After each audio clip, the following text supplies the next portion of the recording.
Es lamentable lo que se ha vivido en las últimas horas allá en Jordania con respecto a estos turistas mexicanos y también por supuesto estaba ahí una turista suiza que sufrió pues también daños, ¿no? Con este atacante y también hay que puntualizar un poco el asunto, María Fernanda. El día de ayer se compartió también a través de otros medios de comunicación una entrevista que se le hizo al padre del agresor en donde él explica y él dice que pues al final del día los turistas son turistas, vienen a pasear, vienen a conocer otros países y que si se tenía que castigar a su hijo, a su persona, que por supuesto lo tenían que hacer. Él como que se lavaba las manos, ¿sabes? Ay, Entonces Dios. es desafortunado. Pero bueno, vamos a platicar un poco de este tema y tenemos el día de hoy en la mañana aquí en la línea telefónica a la doctora Arlén Ramírez Uresti. Ella es internacionalista del TEC de Monterrey. Doctora Arlén, muy buenos días, gracias por tomarnos la llamada.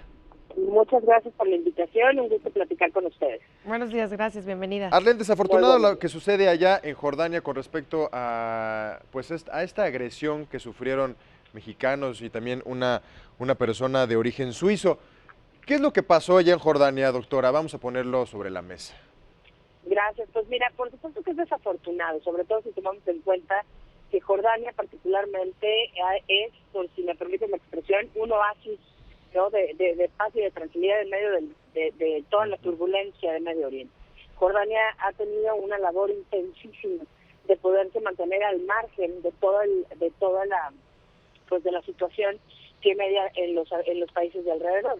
Justamente sabemos que el atacante es un ciudadano, es un joven jordano, que si bien no está vinculado todavía a ninguna organización, por supuesto que puede ser o podría ser una de las aristas, este ataque, no un tema racial, por supuesto, no un tema religioso, pero sí un tema de la reacción en contra de Jordania por la postura que ha tomado reiteradamente en contra de algunos grupos extremistas y sobre todo, por ejemplo, porque bueno, ha mostrado alguna flexibilidad, algunos grupos palestinos están molestos, digamos, un poco tensa la situación, porque en Jordania se busca no solamente dar cabida a los refugiados, ¿no? Y a tener una buena relación pues con todos los países, incluyendo Israel.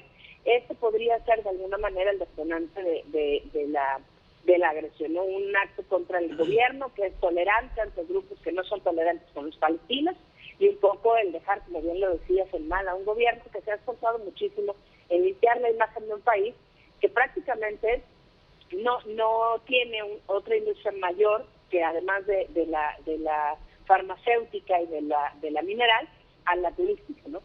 Así es. Arlén, por ejemplo, cuando una persona, supongamos, o poniéndolo aquí entre nosotros, un mexicano viaja a cualquier parte del mundo y desafortunadamente pues está expuesto a estas situaciones o a esta violencia, ¿qué se tendría que hacer? ¿Con quién se tiene que acudir? ¿Cómo reaccionamos ante un hecho como este? Ay, qué interesante pregunta. Fíjate que muy pocos mexicanos sabemos, ¿no?, que la Cancillería, la Secretaría de Relaciones Exteriores en México, es una de las más activas a nivel internacional. Tenemos desplegados una serie de consulados y de embajadas, en donde hay además un departamento de protección a los mexicanos en el exterior. Cada embajada y cada consulado tiene un departamento de protección, que es de manera importantísima nuestro primer contacto. Todos los mexicanos que viajamos fuera de México debemos de llevar con nosotros el número de la embajada, pero además el nombre y la extensión de la persona encargada de ese departamento de protección consular. Los mexicanos, por decirte algo, que viven en los Estados Unidos y que estuvieron de alguna manera involucrados en los atentados también terroristas muy desafortunados en los medios y demás, encuentran sus familias, encuentran un canal de atención inmediato a través de este departamento de protección consular. En el caso de Jordania, la embajada de México en Jordania es muy joven, así como la embajada de Jordania en México. Sí. Esta embajada se abrió en 2015, acaba de cambiar el embajador de Jordania en México va llegando a México y hace menos de 2 semanas entregó copia de sus cartas credenciales a la Cancillería.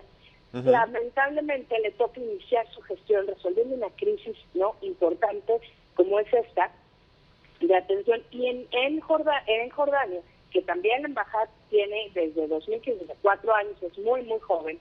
En realidad se ha dado una atención extraordinaria gracias a este Departamento de Protección que activa protocolos no nada más en términos del derecho internacional, sino de lograr una atención, digamos, una extensión de la atención o de los brazos de atención mexicanos para que nuestros nacionales que están fuera del país pues se sientan cobijados, se sientan protegidos, se les dé la atención, pero además se haga la gestión y el vínculo con las autoridades del país en donde se encuentran para lograr salvaguardar sus derechos y mantenerlos a salvo en cualquier situación.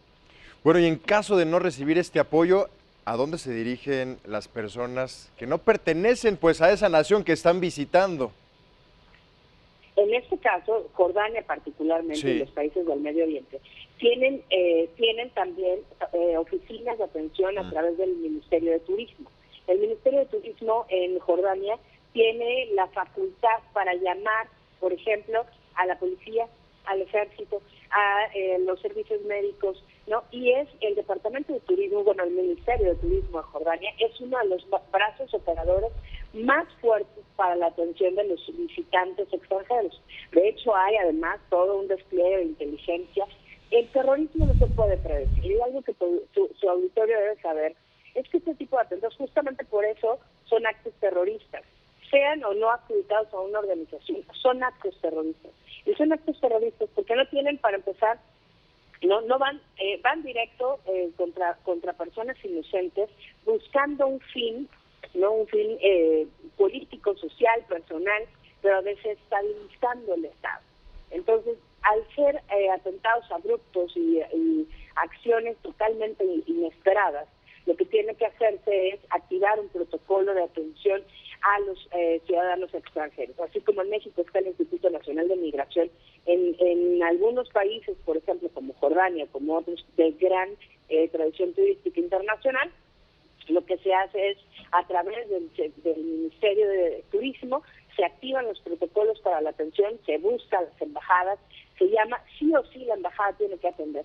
Si un mexicano está en el extranjero y pasa una situación tan desafortunada como la que estamos viendo, y no tiene oportunidad de llamar a la embajada, de todas formas, las autoridades del país están obligadas, porque así lo dicta el derecho internacional, a dar a conocer a la embajada o al consulado mexicano, ¿no?, más cercano, la situación que está ocurriendo con sus connacionales.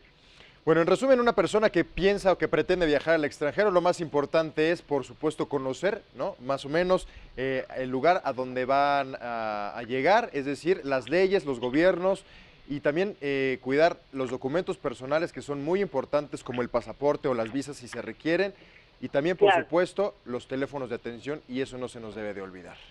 Por supuesto, eso es fundamental y hay que decirlo, el sistema que tiene la Secretaría de Relaciones Exteriores de expedición de documentos ya en el extranjero es bastante eficiente. Lo importante aquí es que sepamos dónde está el consulado, ubicar perfectamente las distancias, saber en dónde está la embajada, por lo menos tener a la mano un número de contacto.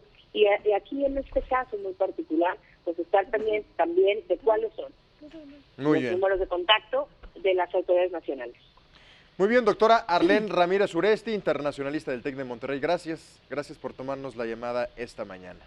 Al contrario, muchas gracias a ustedes. Buen día. Muy buen día.